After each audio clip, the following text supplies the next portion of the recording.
예수님의 이름으로 기도합니다. 오늘은 새로 찬양하는 나를 같이 준비하는데요. 제가 먼저 한번 불러볼 테니까 한번 들어봐 주시고 함께 고백해 주셨으면 좋겠습니다. 이 세상을 살아가는 동안에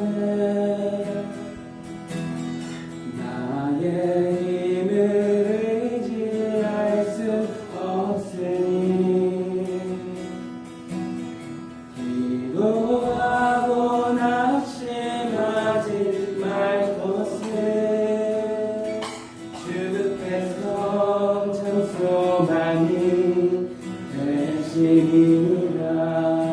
다시 한번 해보겠습니다.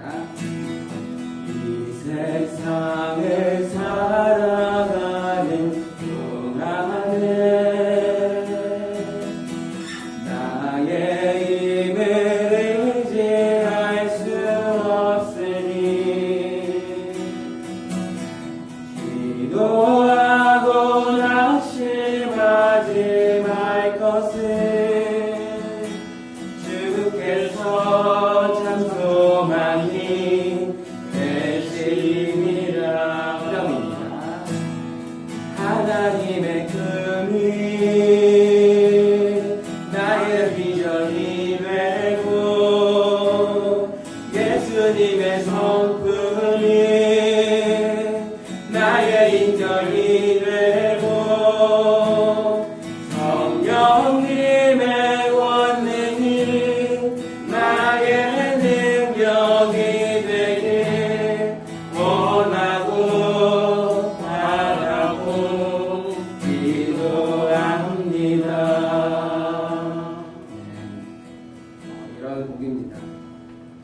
우리가 세상을 살아가는 동안 나의 힘을 의지할 수 없습니다.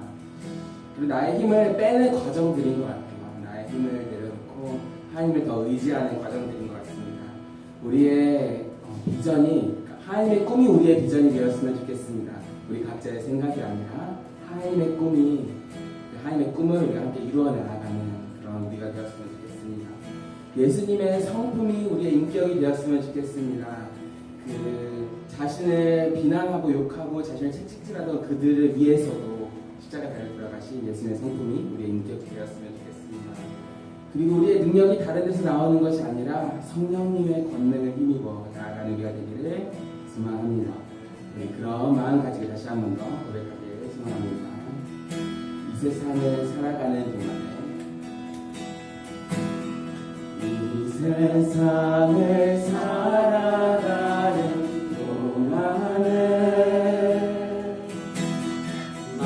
나의 힘을 의지할 수 없으니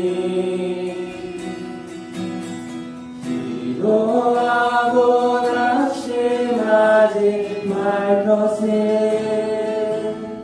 주께서 참 소망이 되시리라. 2절입니다. 주의 길을 걸어가는 주의 길을 걸어가는 동안에 세상의 것 의지할 수 없으니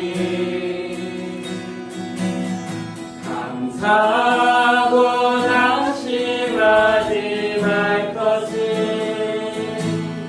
주께서 참 기쁨이 되시리라. 하나님의 금이 나의 비전이 되고 예수님의 성품이 나의 인격이 되고 성령님의 권능이 나의 능력이 되길 원하고 바라고 기도합니다. 하나님의 금이 나의 비전이 되고 예수님의 성품이 나의 인격이 되고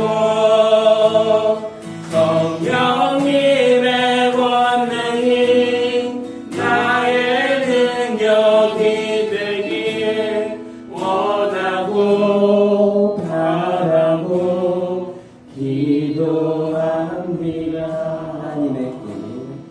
하나님의 꿈이 나의 비전이 되고 예수님의 성품이 나의 인격이 되고 성령님의 권능이 나의 능력이 되길 원하고 바라고 기도합니다.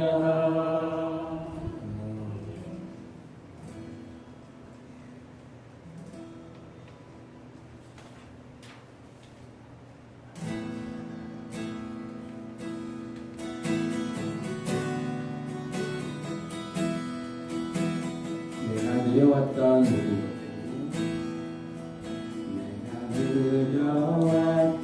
모든 것들이 내가 지나왔던 모든 시간이 내가 걸어왔던 모든 순간이 당연한 것 아니라 은혜였소. 아침 해가 뜨고 아침해가 뜨고 저녁에 노을 봄의 꽃향기와 가을의 여름에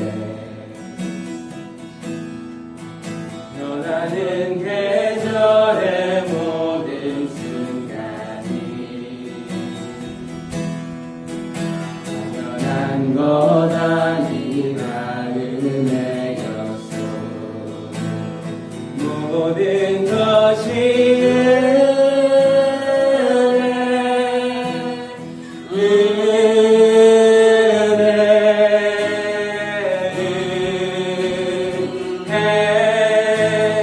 한없는 은혜 내 삶에 당연한 것 하나도 없었던 것은 모든 것이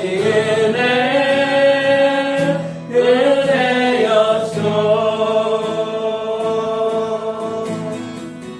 내가 이 땅에 태어나 사는 것 내가 이 땅에 태어나 사는 것 어린아이 시절 지금까지 숨을 쉬며 살며 꿈을 꾸는 삶 당연한 것 아니라 은혜였소. 내가 하나님의 자녀로 살며 내가 하나님의 자녀로 살며 오늘 찬양하고 예배하는 삶 복음을 전할 수 있는 축복이 당연한 것 아니라 은혜였소. 모든 것이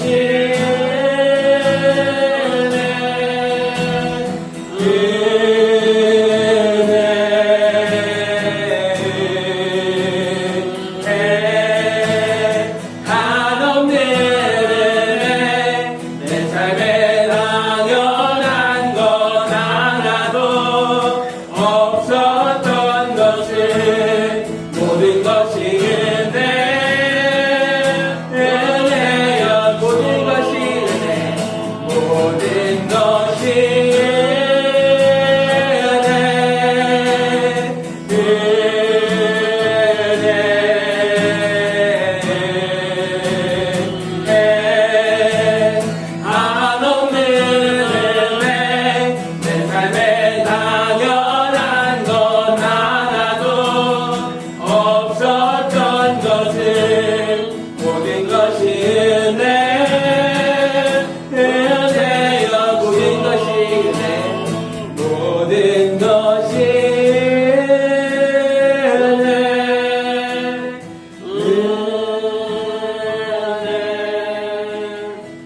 주님의 세계는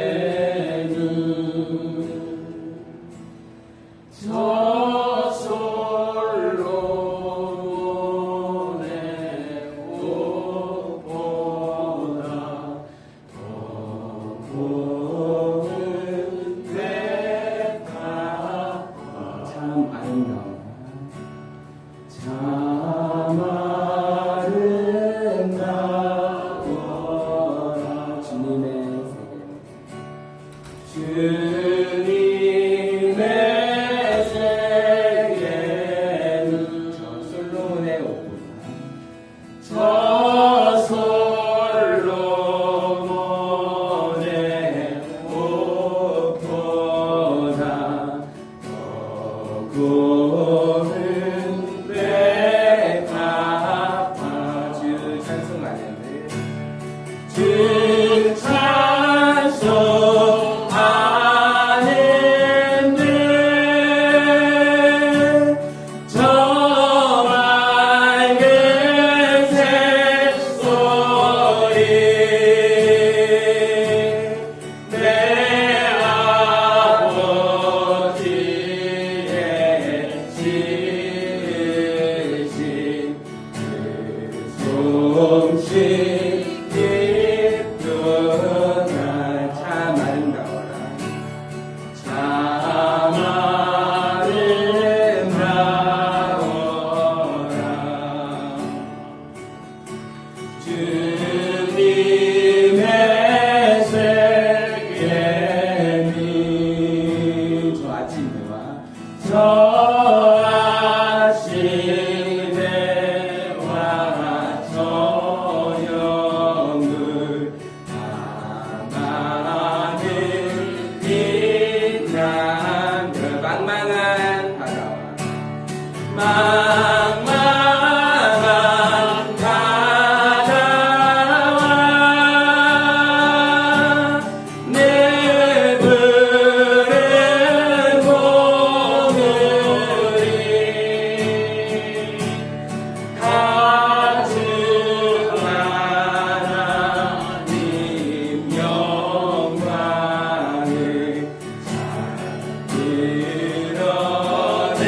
하나님 영광을 드러내고 망망한 바다와 망망한 바다와 내 푸른 보물이 가주 하나님 영광을 잘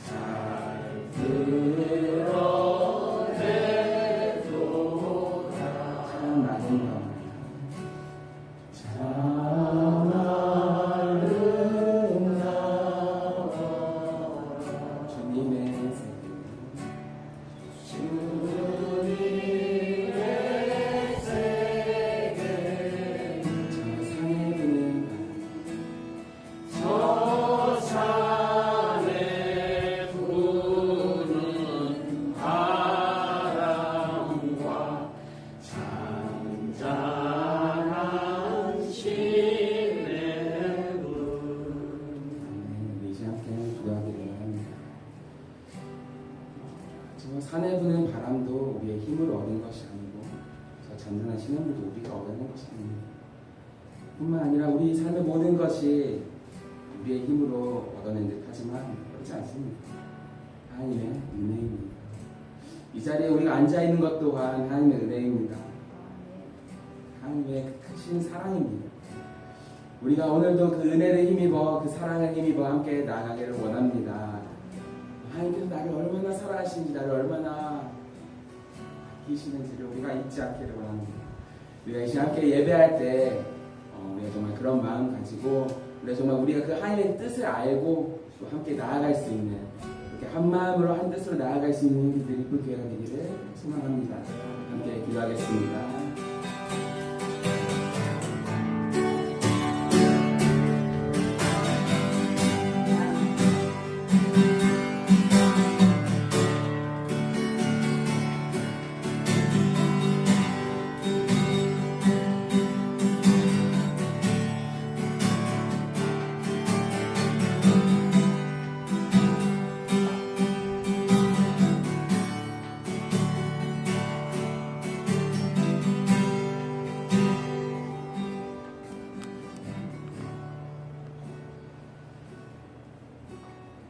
주 예수 그리스도의 은혜와 하나님의 사랑과 성령의 교통하심이 여러분과 함께 하시기를 축복합니다. 다 같이 사도신경으로 우리의 신앙을 고백합니다. 전능하사 천지를 만드신 하나님 아버지를 내가 믿사오며 그 아들 우리 주 예수 그리스도를 믿사오니 이는 성령으로 잉태하사 동정녀 마리아에게 나시고 본디오 빌라도에게 고난을 받으사 십자가에 못 박혀 죽으시고 장사한 지 사흘 만에 죽은 자 가운데서 다시 살아나시며 하늘로 오르사 전능하신 하나님 우편에 계시며 자와 중자를 심판하러 오십니다. 성령을 믿사오며 거룩한 공예와 성도가 서로 통하는 것과 죄를 사하여 주신 것과 몸이 다산 것과 영원히 산 것을 믿사옵나이다. 아멘. 찬송가 453장 찬송 부르시면서 준비하시면 함께 되겠습니다.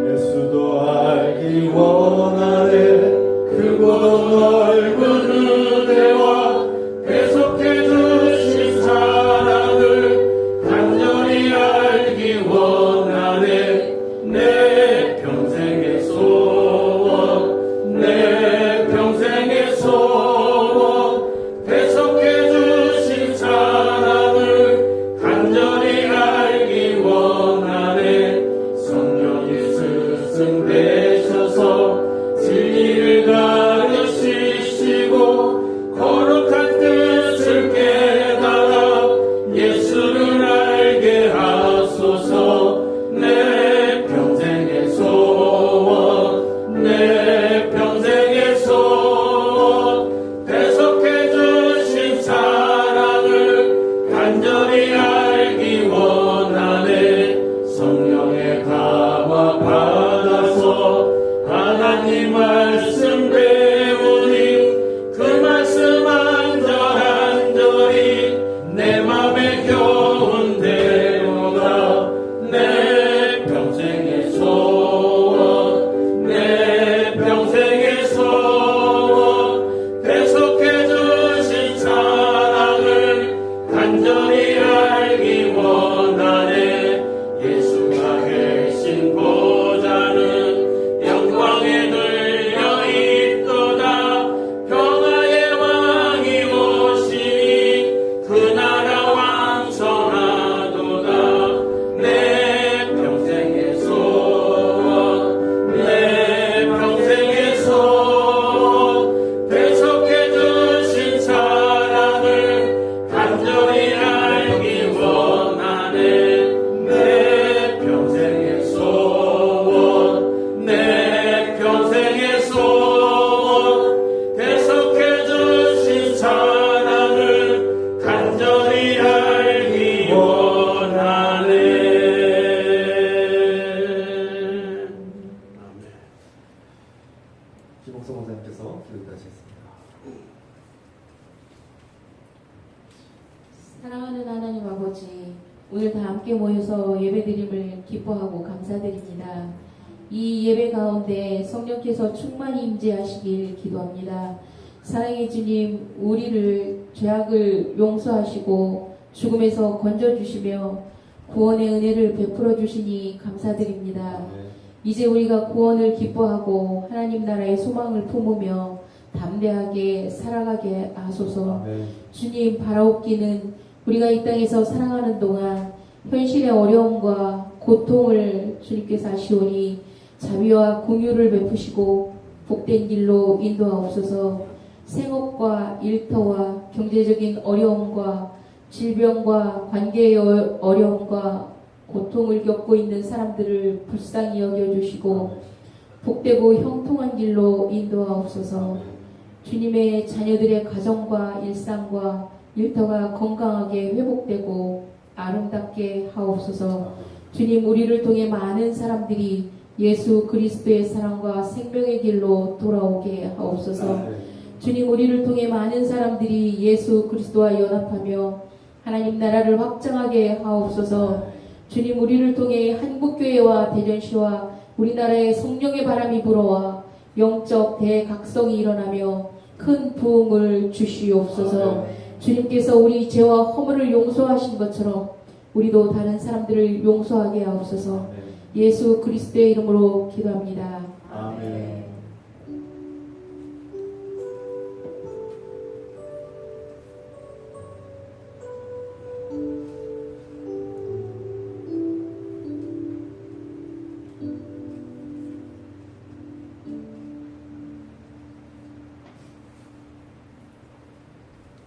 서로 인사 나눕시다. 주의 이름으로 환영합니다. 축복합니다. 주의 이름으로 축복합니다. 반갑습니다. 환영합니다.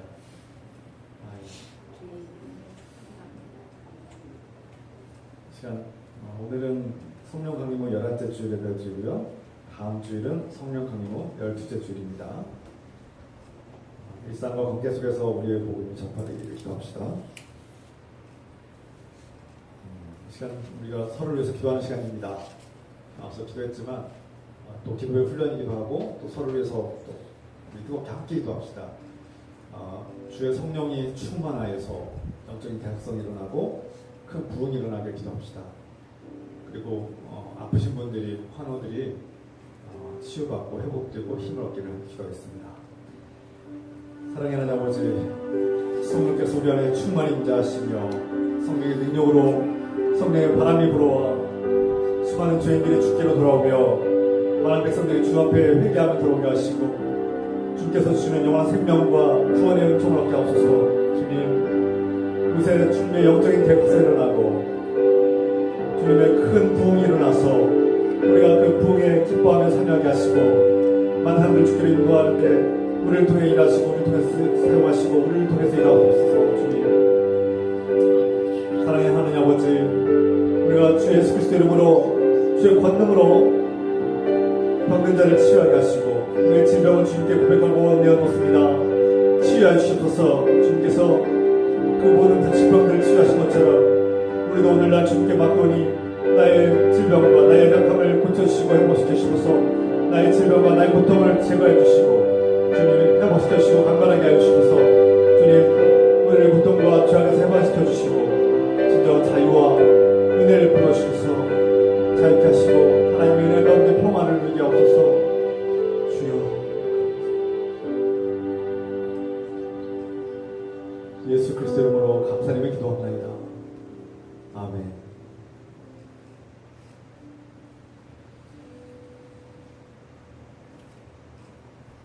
이 시간 하나님께서 우리에게 주시는 말씀은 디모데전서 5장 17절부터 25절의 말씀입니다. 디모데전서 5장 17절부터 25절, 제가 한 절, 여러분 한 절씩 읽겠습니다. 다 같이 자리에 일어나셔서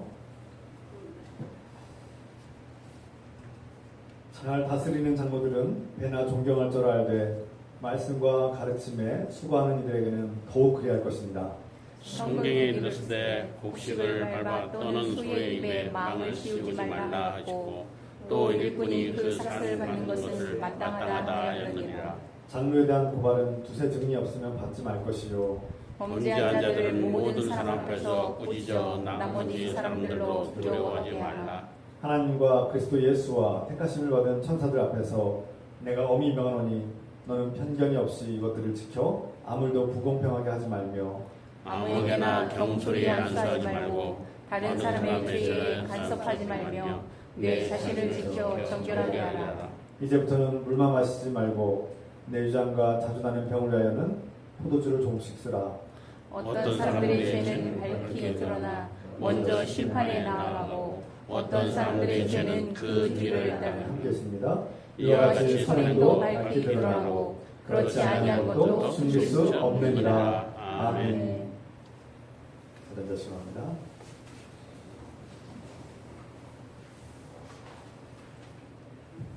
우리가 살다 보면 인생의 어려운 문제들을 만나고 현실에 스스로 해결하기 어려운 고민들에 직면할 때가 있습니다. 그런 경험 있으시죠? 현실적으로 내가 중요한 선택을 할 때 이 길로 가야 될지 저 길로 가야 될지 이것이 정말 나에게 내 인생에 정말 유익하고 올바른 선택인지 이렇게 고민될 때가 있지 않습니까? 그래서 때로는 어떻게 해야 될지 몰라서 답답하기도 하고 내가 실수를 하면 어떡하나 후회하는 결정을 하면 어떡하나 이런 고민을 한 적이 있지 않습니까? 누군가 나의 선택과 고민을 충분히 이해하고 내 문제처럼 자신의 문제처럼 나를 사랑하면서 나를 존중하면서 나의 문제를 함께 씨름하고 정말 인생의 정답을 알려줬으면 좋겠다 이런 생각을 해본 적 없습니까? 저는 가끔씩 합니다. 중대한 선택의 기로에 설 때마다 정말 하나님이 직접 저한테 음성을 들려주시거나 아니면 누군가가 이 길이 맞아, 이 길이 정답이야 라고 말했으면 정말 고민 없이 갔으면 좋겠는데 우리의 현실은 막상 그렇지 않은 것을 보게 됩니다. 그래서 많은 사람들은 주변의 지인들을 찾아가기도 하고 때로는 전문가를 찾아가기도 하고 많은 사람들에게 조언을 구합니다. 인생의 선배나 그 분야의 전문가나 어떤 학자나 지식 있는 사람들에게 가서 내 문제를 토로하기도 하고 조언을 구하기도 합니다. 그런데 우리는 알고 있습니다. 인생에 아무리 전문가가 있을지라도 인생에 정답은 없다는 것을 우리는 알고 있습니다. 우리의 인생이 매번 모든 순간마다 모든 결정들을 다른 사람이 결정해 줄 수는 없습니다. 내 인생의 결정은 내 인생의 선택과 결정은 내가 해야 되는 것인데 누구도 내 인생의 정답을 말해줄 수 없다는 것이죠. 그런데 우리 그리스도인들에게는 희망이 있습니다. 저와 여러분들에게는 아주 훌륭한 희망이 있는데 바로 하나님께, 우리의 창조주, 만물을 다 아시고 주관하시는 창조주 하나님 아버지께 우리는 질문하고 도움을 구할 수 있는 기도의 특권을 가지고 있습니다. 자녀로서 아버지에게 구하듯이 하나님께 도움을 요청하고 내가 어떻게 가야 될지를 질문할 수 있는 특권을 가지고 있어요. 이것이 저와 여러분들 모든 그리스도인들에게 주어진 희망입니다. 특히 우리와 같은 육신으로 오신 하나님 아들 예수 그리스도께서 우리와 같은 삶을 사셨습니다. 우리와 같이 먹고 마시고 생계 때문에 먹고 마시는 문제, 목마름을 아시고 배고픔을 아시고 헐벗음을 아시고 질병의 고통을 아시고 우리와 같이 인생의 고통을 아시는 예수님께서 누구보다 저와 여러분들의 고통을 잘 아신다는 거예요. 우리가 고민하는 것을 누구보다 잘 이해하시고 아시고 공감하신다는 거예요. 그래서 그 예수님께서 우리의 고통과 괴로움을 아시고 우리가 기도하는 것을 충분히 이해하시고 용납하신다는 겁니다. 넓으신 사랑과 이해함과 용서와 끝없는 관대함과 긍휼하심으로 우리의 기도를 기쁘게 들으신다는 거예요. 나도 안다. 네가 왜 고민하고 왜 걱정하고 왜 두려워하는지 내가 왜 부담스러워하는지 너의 고통과 불안을 내가 다 안다. 왜냐하면 우리와 똑같은 육신의 삶을 사셨기 때문에 누구보다 그 고통과 괴로움을 잘 아신다는 거예요. 우리의 연약함을 잘 알고 이해하신다는 거죠. 그래서 우리가 작고 사소한 문제라도 하나님께 우리 주님께 기도하면 주님께서 그것을 다 이해하시고 받으신다는 겁니다. 용납하시는 거예요. 그래서 우리에게는 예수님이라는 하나님 아들 예수님이라는 예수님 우리 구주 예수님이 우리의 인생의 정답을 알려주시고 인생의 가는 길을 인도하시는 위대한 진정한 인생의 정답을 아시는 분이 우리에게 계시다는 것이죠. 이것이 우리 그리스도인들에게 복입니다. 그리스도인들에게 하나님께서 복을 주셨다는 말은 바로 이런 거 아니겠습니까? 우리가 누구에게도 의지할 데가 없을 때 세상에서 외롭고 갈 곳이 없을 때 우리는 하나님께 또 예수 그리스도께 의지할 수 있기 때문에 우리는 복을 받는 사람들입니다. 또한 오늘 사도 바울의 서신의 말씀과 가르침을 통해서 우리에게는 또 한 명의 의지할 사람이 있습니다. 오늘날 많은 그리스도인들이 하나님의 은혜를 받고 하나님의 사랑을 받고 구원을 받았는데 이 하나님 나라의 영생의 은총을 받았는데 우리가 어떻게 살아가야 되는가 이 현실의 삶은 또 어떻게 풀어가야 되는가에 대한 고민을 할 때 우리에게는 영적인 스승 사도 바울이 있습니다. 사도 바울이 기록하고 쓴 편지들과의 기록물을 통해서 우리는 우리가 어떻게 살아가야 되는가 하나님의 말씀을 어떻게 적용하고 복음을 어떻게 따르며 영적인 원리가 무엇이고 하나님 나라를 어떻게 펼쳐가야 되는지를 우리에게 자세하게 가르쳐주고 있습니다. 그래서 우리는 복을 받은 사람들이죠. 성경의 말씀이 우리에게 값없이 주어졌고 그 말씀을 통해서 우리는 인생을 어떻게 살아가야 되는지 분명한 가이드를 가지고 있기 때문에 복을 받은 사람들입니다.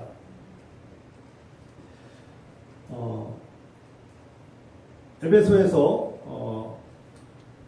이제 사도 바울이 에베소 교회에 디모데 목사를 파송했죠.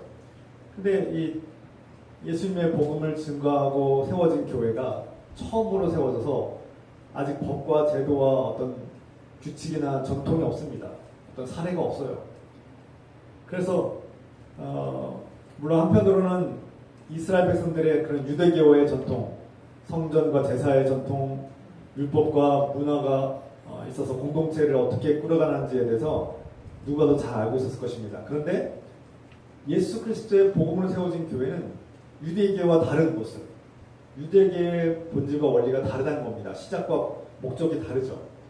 그래서 예수 그리스도를 믿는 사람들은 이 에클레시아, 이 그리스도의 신앙 공동체가 어떻게 꾸려져 나가야 될 것인지에 대해서 새로운 규칙과 전통과 규범을 만들어내야 되는 그런 제도와 법을 만들어야 되는 그런 시기였습니다.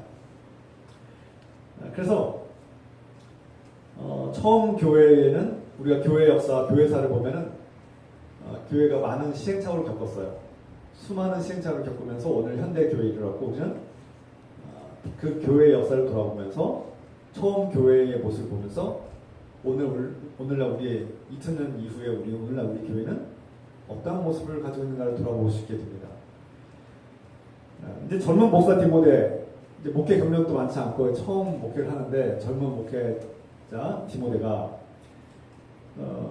기독교만의 법과 제도나 질서가 아직 확립되지 않은 상황 속에서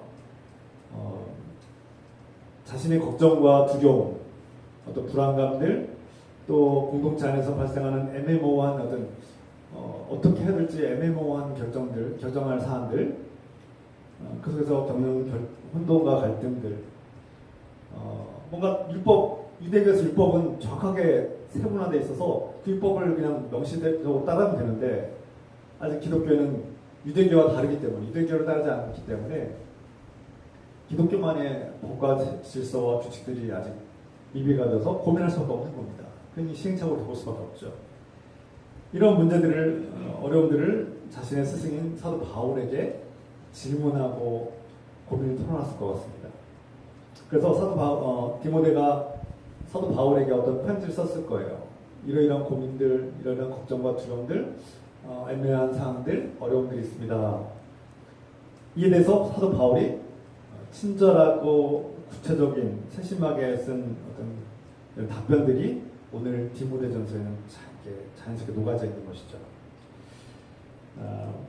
본문 이 말씀을 읽으면서 이 말씀 읽고 묵상하면서 디모데 목사가 부러웠습니다. 나도 사도 바울과 같은 그런 훌륭한 멘토 스승이 있었으면 좋겠다. 내가 나의 걱정이나 어려움들, 고민이나 괴로움들이 있을 때 그 모든 것들을 털어놓고 내어 맡길 때 정말 나를 올바른 길로 이끌어 주시는 그런 영적인 스승이 있었으면 좋겠다. 이런 생각이 들었습니다. 동시에 그런 생각을 하는 동시에 목회자인 나는 교인들에게 이런 멘토가 되고 있는가? 나는 디모데와 같은 그런 제자를 양육하고 또 그런 제자에게 내가 영적인 바울과 같은 스승이 되고 있는가? 영적인 멘토가 되고 있는가? 인생의 스승이 되고 있는가? 제 자신을 돌아보는 계기가 되었습니다. 그러면서 한편으로는 부끄럽고 참 자신이 없고 내가 진정 누군가에게 인생의 멘토가 되고 정말 하나님의 사람답게 그 사람들을 올바른 길로 이끌 수 있는 그런 진정한 멘토가 되고 있는가? 그리고 나에게 사도 바울과 같은 그런 훌륭한 영적인 멘토가 있는가? 이것을 돌아볼 때 정말 제 자신의 목회 여정을 돌아보게 되는 계기였습니다. 여러분들은 어떻습니까? 목사뿐만 아니라 교회 중직자들은 또 다른 사람들에게 영적인 리더, 영적인 멘토가 되지 않겠습니까? 여러분들에게는 영적인 멘토가 있습니까?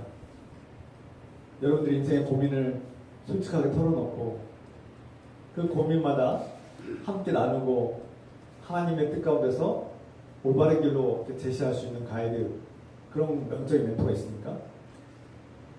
그런 멘토가 있기를 소망합니다. 그래서 고민하고 어려운 현실 속에서 여러분들의 삶을 올바른 길로 이끌 수 있도록 인도하고 이렇게 영적인 교제를 하고 선한 관계를 맺을 수 있는 그런 영적인 멘토가 우리 교회, 그리고 여러분들 삶 속에 있기를 축복합니다. 그리고 제가 부족하지만 목사님 제가 그런 역할을 하기를 소망하고 기도합니다. 무엇보다 다행한 일은 우리에게는 이 서신서를 통해서 우리에게 오늘날 어떻게 살아가야 되는가, 하나님을 믿는 사람들, 복음을 적용한 삶을 어떻게 살아가야 되는가에 대해서 사도 바울이 우리의 멘토가, 영적 스승이 되고 있다는 겁니다. 다행한 일이죠. 나아가서 저와 여러분들은 항상 언제나 어디서나 기도하고 요청할 수 있는 주님이 계십니다. 하나님의 아들 예수 그리스도께서 우리의 영적인 스승, 영원한 멘토가 되셔서 인생의 정답을 아시는 그분께서 우리의 기도를 들으시고 우리의 진정한 멘토가 되셔서 우리의 삶을 생명의 길로, 구원의 길로, 진리의 길로, 참된 길로 인도하실 것이 분명합니다. 이러한 복을 받은 저와 여러분들은 늘 감사한 마음으로 살아가길 소망합니다. 앞서 말씀드린 것처럼 이제 예수님 이름으로 처음 교회가, 초대교회가 세워졌을 때 이 처음 교회는 유대교와 다른 이 처음 교회, 기독교회 교회는 법과 질서와 제도가 아직 정비되지 않아서 어떤 문제가 생기면 하나씩 해결해 나가야 되는데, 이때 사도 바울이 전하는 이 말씀들이 놀라운 법과 기준의 질서가 되는 것입니다. 그래서 저는 한편으로 돌아볼 때 사도 바울이 위대한 것은 여러 사도들이 있었고 베드로와 요한과 야곱과 수많은 훌륭한 사도들이 있었지만 학자와 같은 그런 능력을 가지고 기록을 하고 그래서 논리적으로 정리할 수 있는 이런 사도 바울과 같은 이러한 능력자가 초대 기독교에 꼭 필요하지 않았을까. 그래서 하나님께서 사도 바울을 부르신 것이 아닌가 돌아오게 됩니다. 사도 바울은 어떤 사람입니까? 누구보다 유대교를 잘 알고 있고 유대 율법주의의 열혈주의자였고 유대주의자였고, 그리고 이제는 누구보다 예수님을 잘 알고 예수님의 복음이 무엇인지 분명히 알고 있고, 누구보다 기독교만의 법과 제도와 질서를 확립하려고 하는데 학자적으로서 능력 있는 사람이죠. 그래서 사도 바울을 통해서 하나님께서 이 수많은 서신서들을 통해서 하나님 믿는 사람들을 어떻게 살아가야 되는지, 교회는 어떻게 서야 되는지를 우리에게 분명히 가르쳐주고 있습니다. 사도 바울은 하나님의 진리와 복음이 무엇인가, 예수 그리스도의 복음이 무엇인가를 분명하게 강조하고 정리하죠. 이것은 다른 사도들도 하긴 했지만 사도 바울은 놀랍게 풍성하게 이 예수님의 복음과 진리를 우리에게 기록으로 정리하고 전하고 있습니다. 그리고 복음과 진리를 지키기 위해서 목회자는 어떻게 사명을 감당하고 어떤 역할을 해야 되는가를 구체적으로 제시하고 있죠. 또 참 과부와 같은 약자들을 어떻게 돌봐야 되는가, 왜 교회가 돌봐야 되는가에 대해서 분명하게 말씀하고 있습니다. 이런 것들은 교회가 왜 구제하고 선한 사람들하고 사회에 관여하고 사회적 책임을 어떻게 져야 되는지에 대해서 놀라운 기준을 제시하고 있습니다. 또 교회가 당면한 현실적인 갈등들, 오늘 본문의 말씀 통해서 다양한 문제들이 제시되고 있는데, 이에 대해서 사도 바울은 막연하게 예수 잘 믿어야 된다가 아니라, 막연한 답이 아니라 구체적으로 어떻게 해야 될지 우리에게 가르쳐주고 있습니다. 그래서 이 말씀이 우리에게 오늘날 하나님의 건강한 교회를 세우는데, 우리가 하나님 나라 일을 하고 이 공동체가 하나님께서 기뻐하시는 공동체로 서기 위해서 어떻게 나가야 될지 방향과 기준이 되길 소망합니다. 오늘 디모데 목사가 사도 바울에게 이런 고민을 얘기했을 것 같아요. 선생님, 우리 교인 중에 어떤 사람들이 목회자에게, 설교하고 하나님 말씀을 가르치고 전하는 설교자, 목회자에게 교회가 생활비를 주고 보수하는 것이 정당합니까? 라고 문제를 제기합니다. 이 문제를 어떻게 해결해야 될까요? 이런 질문을 한 것 같아요. 그러니까 이제 사도 바울이 이런 문제를 이제 답변하죠. 왜 다 같이 봉사하는데 어떤 교인들도 다 봉사하고 헌신하는데 왜 말씀을 증거하고 설교하고 목회 사역하는 목사에게만 보수를 지급합니까? 그것을 세상의 직업과 똑같이 직업으로 대우를 받는 직업으로 여겨야 됩니까? 아니면 우리가 교회가 목사의 생활비와 그 생활을 책임져야 됩니까? 이런 질문들이 있었던 것 같아요. 있었을 겁니다. 제가 이런 문제가 공감되는 이유가 현실에 지금 2000년 지난 오늘날 현대교회에서도 동일하게 반복되고 있는 것을 저는 발견합니다. 제가 전사 때, 부목사 때, 담임 목회자 때 이렇게 목회 생활을 제가 20년 넘게 해봤는데 여러 교회에서 최소한 세 교회에서 작은 교회나 큰 교회나 다 할 것 없이 그 교회들 중에는 이런 질문을 하는 교회들이 있었습니다. 실제로. 저도 경험했어요. 제가 전사 때도 경험했지만 부목사 때도 담임 목사에게 담임 목사님의 보수와 사례가 정당하냐 이렇게 따져 묻는 분이 회계 집사님이셨어요. 안수 집사님이셨는데 이 회계 집사님은 회계를 담당하고 재정을 담당하면서 시험에 드신 것 같아요. 여러 가지 생각들이 많아지면서 교회가 목사의 생활비를 이렇게 목회 생활과 목회 보수를 이렇게 하는 것이 맞냐? 물론 이제 과하지 않느냐라는 어떤 질문이었던 것 같아요. 또 그런 질문들. 또 실제로 제가 이전에 또 한 집사님, 회계 담당자, 특히 회계와 재정을 담당하신 분들은 이런 시험에 자주 들어갔습니다. 우리 재정부장님 계시지만 회계를 맡다 보면 부담이 됩니다. 제가 알아요. 얼마나 부담되겠습니까? 이 어려운 살림살이에서 이 어려운 살림살이를 꾸려나가다 보면 생각이 많아지고 마음이 무겁습니다. 그래서 제가 참 안타까워요. 그래서 우리 재정부장님과 회계를 담당하신 집사님은 누구보다 더 기도를 많이 하셔야 됩니다. 이런 형편이 어려운 교회에서 재정을 맡을 때는 그 책임감과 부담감을 하나님께 내어드리는 기도, 하나님께 주시는 그 자유와 기쁨을 잃지 않도록 항상 깨어 기도해야 됩니다. 저도 기도하고 있습니다. 그래서 제가 그 회계 집사님이 목회자에게 교회가 생활비를 지급하고 이런 보수를 하는 것이 정당하냐? 그렇지 않은 것 같다라고 말씀하신 분이 계셨어요. 그래서 어쨌든 간에 교회가 책정하고 계획한 예산에서 어떻게 하면 자기가 회계에서 안 줄까? 그 돈을 안 주려고. 목사가 선거할 것들을 어떻게 하면 안 줄까? 저거 싸워요. 막. 이거는 줄 수 없습니다. 이거는 정당하지 않습니다. 이런 청구와 이런 비용은 목사님 줄 수 없어요. 내 생각에는 주면 안 됩니다. 다 같이 봉사하는데 왜 목사님만 이런 청구를 하세요? 이렇게 하시는 분이 계셨어요. 정말 괴로웠습니다. 근데 이런 문제들이 디모데 목사가 목회할 때도 있었던 거예요. 그러니까 사도 바울이 어떻게 정리합니까? 사도 바울은 이 문제에 대해서 이미 여러 번 우리에게 말씀하고 있어요. 다른 서신서에도 동일한 말씀하고 있습니다. 그냥 한마디로 정리하고 있어요. 한마디로. 신명기 25장 4절을 인용합니다. 곡식을 떠는 소에게 망을 씌우지 말라. 이렇게 신명기 25장 4절 말씀을 인용합니다. 무슨 뜻입니까? 하나님 말씀이다.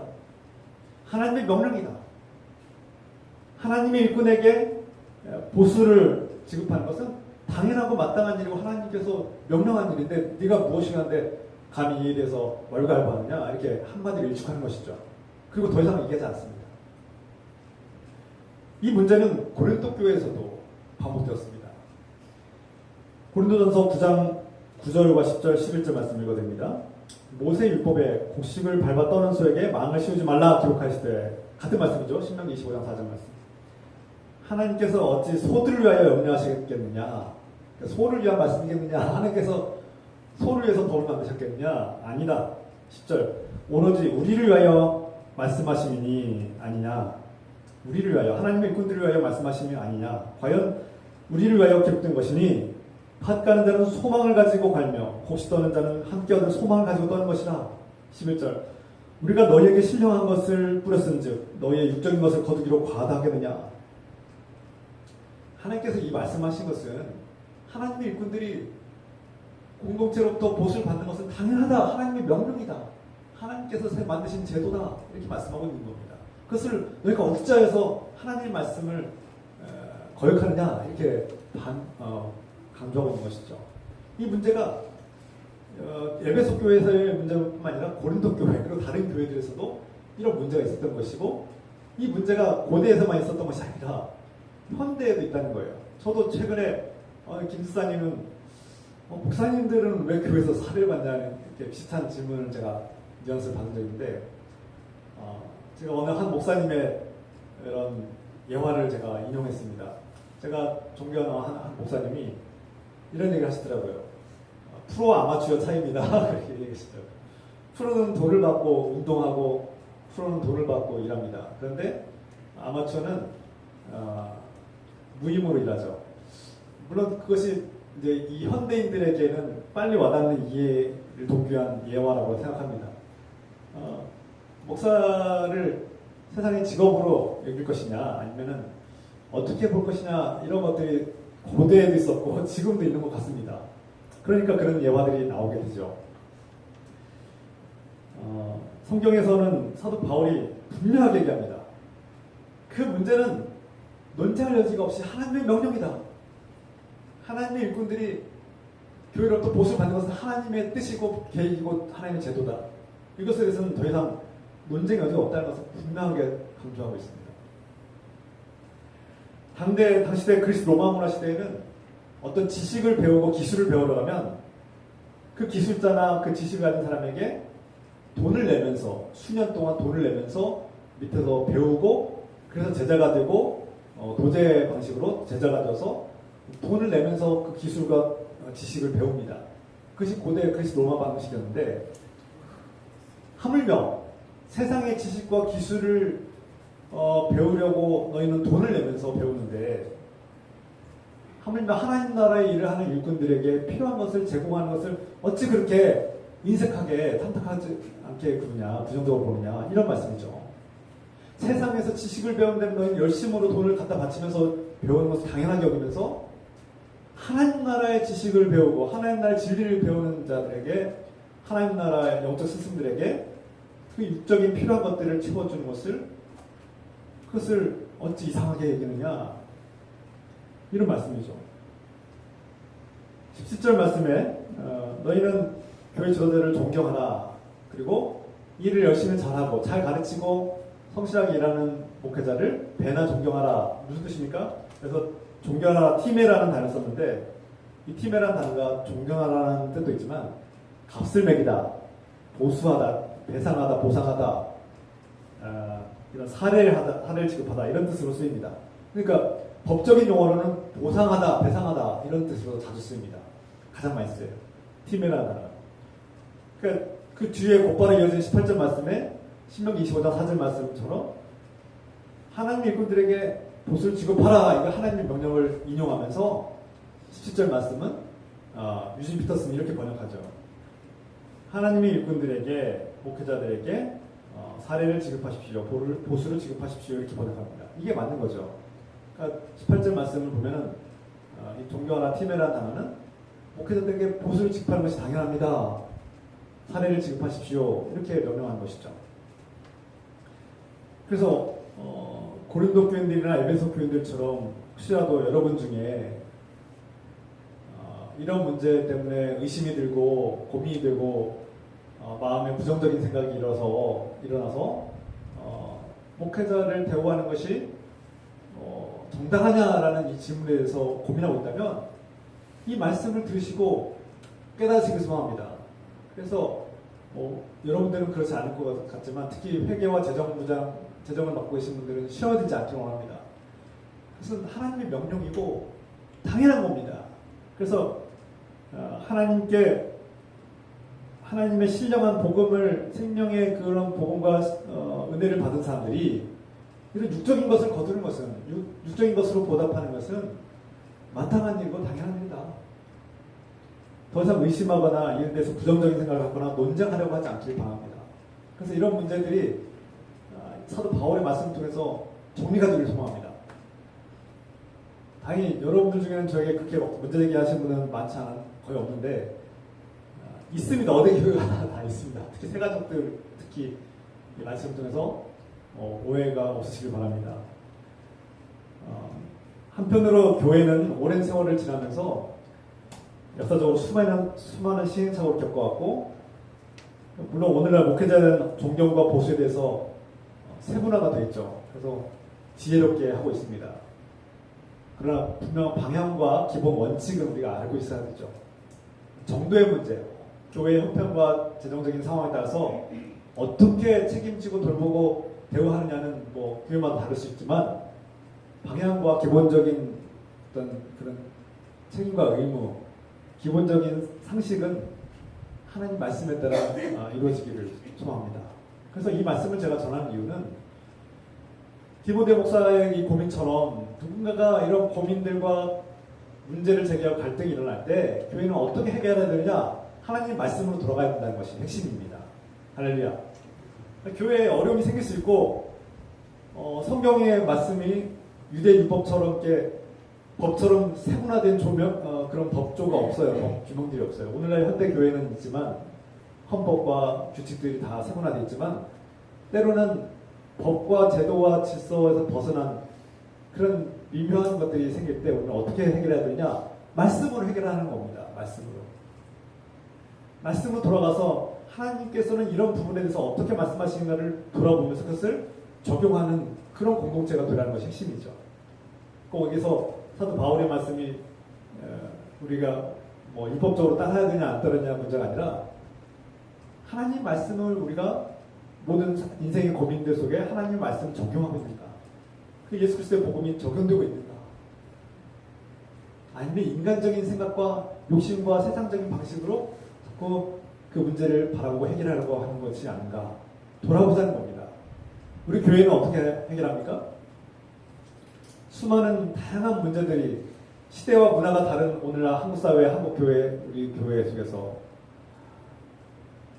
역사적으로 찾아볼 수 없는 새로운 문제들이 발생했을 때 우리는 하나님 말씀으로 돌아가고 하나님 말씀을 적용하고 복음을 적용하고 있습니까?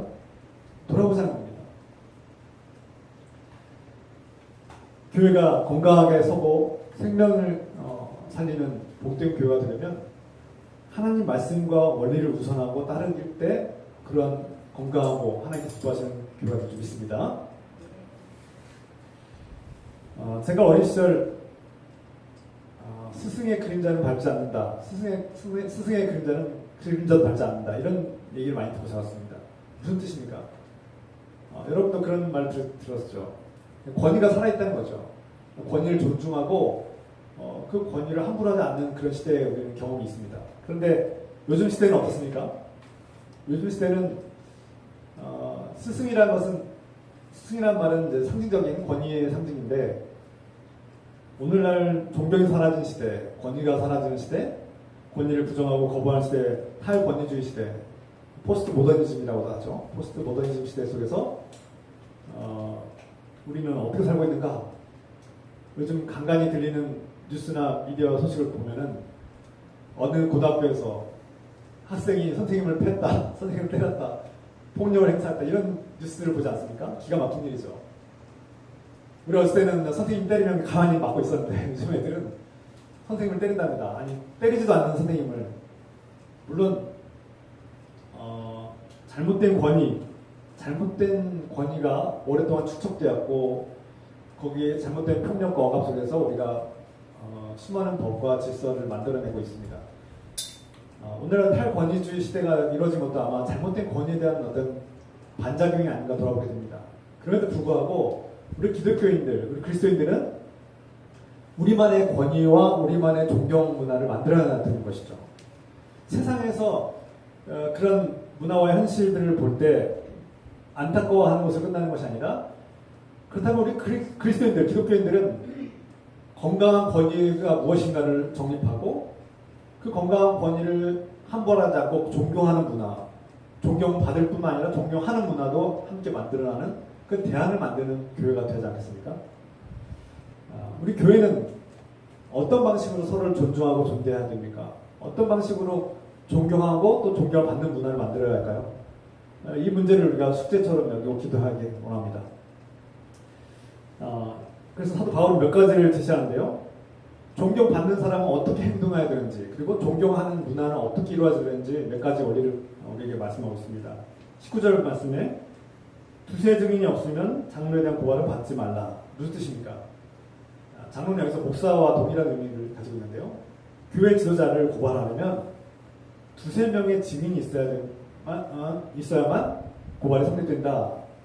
다시 말해서 교회 지도자를 어떤 개인이 감정적인 복수심에 의해서 교회 지도자를 뒤흔들고 무너뜨리려고 할 때 이런 것을 막는 법과 제도를 마련하고 교회 교인들은 그런 어떤 개인적인 사소한 개인적인 감정과 복수심에 사로잡혀서 교회가 무너지지 않도록 지키고 보호하는 법을 알아야 된다는 것이죠. 교회 공동체는 자신들이 사랑하고 존경하는 지도자를 세울 뿐만 아니라 그를 지키고 보호하는 것도 알아야 되는 것이죠. 그래서 그 중에 일부가 바로 존경하는 지도자에게 또 지도자를 존경할 뿐만 아니라 보수를 지급하는 것이 마땅하다. 이 모든 것들이 다 지도자를 보호하고 지키고 대우하는 법을 훈련하는 것입니다. 반대로 20절에서 22절 말씀에는 교회 지도자의 역할과 사명과 자격을 말하고 있습니다.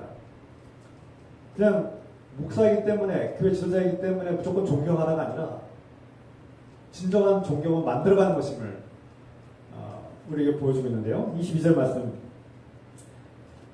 범죄한 자들, 죄인들과 공범이 되지 말도록 부지 중이라도 공범자들과 얽히지 않도록 공범자가 되지 않도록 처신을 잘하라. 특히 교회 지도자를 세울 때 성급하게 조급하게 세우지 말고 개인적 이익 때문에 세우지 말고 신중하게 오랫동안 지켜보면서 신중하게 세워야 된다. 왜 그렇습니까?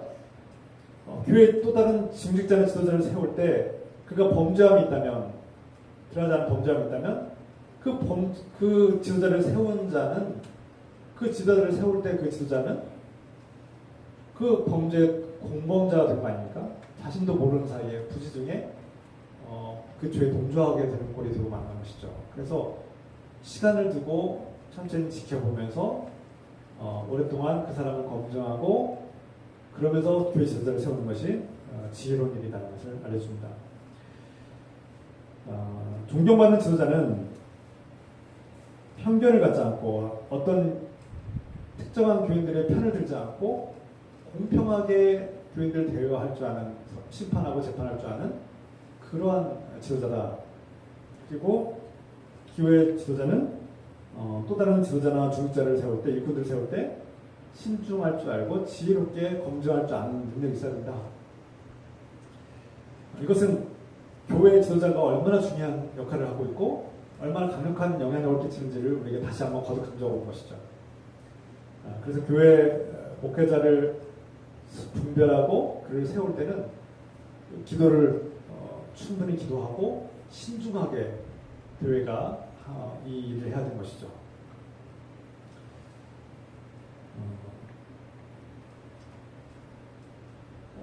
24절에서 25절 말씀에 어떤 사람의 죄는 금세 드러나고 어떤 사람의 죄는 오랜 시간이 걸쳐서 뒤늦게 드러나는 일이 발생합니다. 마찬가지로 선한 일도 금세 드러나서 칭찬을 받기도 하지만 어떤 선행은 오랜 세월이 지나서 드러나기도 합니다.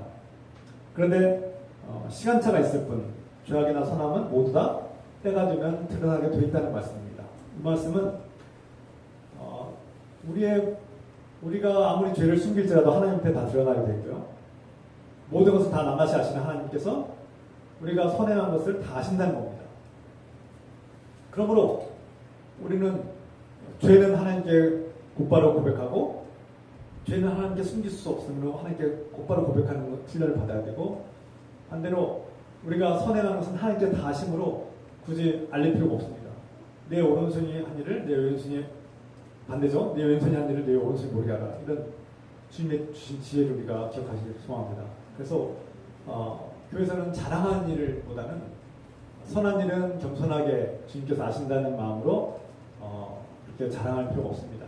반면에 하나님 앞에 범죄함이 있다면 하나님께 숨길 수 없다는 사실을 깨닫고 곧바로 회개하기를 소망합니다. 이런 것이 건강한 지도자의 모습이고 존경받는 지도자의 모습이고 교회에서 존경받는 지도자의 자격과 역할은 바로 이러한 모습이 특징으로 나타나게 됩니다. 오늘 사도 바울은 디모데의 그 걱정과 고민들과 괴로움과 어려움들을 이렇게 구체적으로 답변하고 있습니다. 이것이 너무 사소하서 오늘날 우리 현대교회에도 적용이 될까 고민되기도 하지만 중요한 것은 수많은 다양한 공동체 문제들과 현실적인 어려움들이 생길 때 우리는 말씀으로 해결하도록 말씀을 따라 해결할 수 있도록 훈련받아야 합니다. 할렐루야. 저 여러분들이 어떤 선택이 필요해서 이 문제를 어떻게 해결해야 될지 모를 때 하나님 말씀을 읽고 말씀에 연구하고 말씀을 적용하고 말씀을 따라서 그 문제를 해결하고 하나님께로 나아가길 소망합니다. 그래서 오늘 사도 바울이 교회를 향한 구체적인 이 말씀들이 우리에게 지혜가 되고 능력이 되길 소망합니다. 여러분들 삶 속에서 수많은 사소하든 크든 수많은 문제들과 현실적인 당면한 문제들을 말씀을 읽고 말씀을 따라서 하나님 주신 지혜와 능력으로 또 성령의 인도하심을 따라서 하나님께서 저와 여러분들에게 성령께서 주신 지혜와 능력으로 충만하게 소망합니다. 그래서 우리가 우리의 영원한 진정한 멘토가 되시는 우리 주 예수 그리스도의 은혜 가운데 우리를 가르치시고 인도하시길 소망합니다. 그리고 우리 교회가 하나님의 말씀을 따라서 서로 존경하는 문화, 서로 존중하는 관계, 그리고 하나님 서로를 책임지고 서로를 돌보는 아름다운 복된 관계가 우리 안에서 풍성하게 일어나기를 주님의 이름으로 축원합니다. 기도합시다. 사랑하는 하나님 아버지, 오늘 이 말씀을 주셔서 감사합니다. 우리가 인생에서 수많은 고민들과 어려운 문제들 분명하지 않아서 어떻게 해야 될지 모를 때 우리가 주의 말씀을 읽고 주의 말씀을 연구하고 주의 말씀을 따라 그 말씀을 따라서 해결하도록 도와주셔서 디모데 목사가 젊은 디모데 목사가 처음으로 목회할 때 에베소 교회에서 생기는 수많은 갈등들과 수많은 어려움들과 문제들이 현실적인 당면한 문제들을 사도 바울이 말씀을 통해서 해결해 주셨습니다. 우리에게도 성령님 우리에게도 지혜와 능력을 주셔서 사도 바울과 같은 멘토를 주시고 우리가 사도 바울 같은 또 멘토가 되어서 인생의 문제를 말씀으로 해결해 나가시도록 도와주시고 하나님께서 기뻐하시는 공동체를 세우게 하시며 서로 존경하고 또 존중하는 문화가 그런 관계가 형성되게 하시고 교회가 이 세상에서 존경받는 교회, 존경받는 관계, 존경하는 문화를 세워나가시도록 축복하시옵소서. 오늘 이 말씀이 우리 삶이 이루어지고 또 이 말씀으로 결단하며 나아가게 하여 주시옵소서. 함께 기도하겠습니다. 주여, 함께 합심해서 기도합시다. 주여, 하나님 아버지, 오늘 말씀을 깨닫게 하여 주시옵소서. 이 말씀 깨닫게 하여 주시고 하나님의 은혜를 받은 자로서 하나님의 그 무조건적인 사랑과 무한한 은혜를 받은 자가 되었사온데 어떻게 살아가야 되는지 가르쳐주시니 감사합니다. 하나님, 교회에서 수많은 의문들이 들 때 우리가 말씀으로 돌아가게 하시고 말씀으로 세워가게 하시며 우리 교회가 말씀을 적용하며 하나님의 말씀을 적용해서 하나님 말씀대로 하나님 말씀으로 살게 하소서. 주님, 우리 가운데 의문이 있고 아직 해결되지 않은 신학적인 고민이 있다면 오늘 이 말씀이 그 해결의 실마리가 되게 하시고 이 말씀에 순종하는 마음 주시고 성령님 우리에게 순종하는 마음 하나님 말씀에 따르는 마음 주시옵소서. 주님, 하나님 말씀을 따라서 하나님 말씀에 순종하며 하나님 말씀 우리 삶이 이루어지고 복음이 이루어지며 그 복음을 적용하는 삶이 이루어지게 하시고 우리가 존경하는 문화, 존경받는 문화, 또 존경하는 자로서의 자격을 갖추고 그 역할을 감당하며 하나님 나라와 영광을 쓰임받는 분들에게 없으시고 우리 교인들이 서로 존경하고 존경하는 문화를 두게 하시고 세상에서도 존경받는 자들로 살게 하소서. 주여 감사합니다.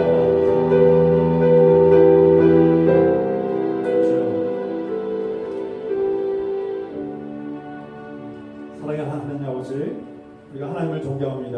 하나님을 경외합니다. 하나님을 찬양합니다. 그리고 그 사랑과 은혜 가운데서 우리가 우리 교인들의 삶을 사랑하고 존경합니다.